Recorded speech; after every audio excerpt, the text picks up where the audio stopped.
শিকাগোৰ ধৰ্মসভাত যেতিয়া স্বামী বিবেকানন্দ গৈছিল, তাত সেই নিজকে হিন্দু হিচাপে তেওঁ ঘোষণা কৰিছিল আৰু গোটেই বিশ্বৰ আগত তেওঁ কৈছিল, গৰ্বৰে সৈতে কোৱা মই হিন্দু। তেনেকুৱা হিন্দু বুলি কোৱা যিটো কথা, এই কথাটো কিন্তু এই যে প্ৰায় 800 বছৰৰ মোগলৰ শাসনকাল আৰু 200 বছৰীয়া ইংৰাজৰ শাসনকালত থকাৰ ফলত বহু ইংৰাজী শিক্ষাৰে শিক্ষিত মানুহে নিজকে হিন্দু বুলি ক'বলৈ লাজ পাইছে।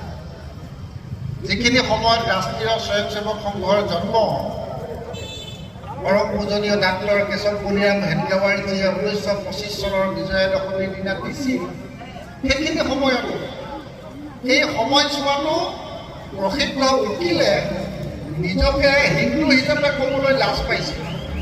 তেওঁলোকে কয় যে মোক হিন্দু বুলি নক'বা, লাগিলে মোক যাদৱ। তো তেনেকুৱা এটা স্থলত এই হিন্দু শব্দটোনো কি কাৰণে কাক হিন্দু বুলি কয়, এই কথাটো আমি জনা দৰকাৰ।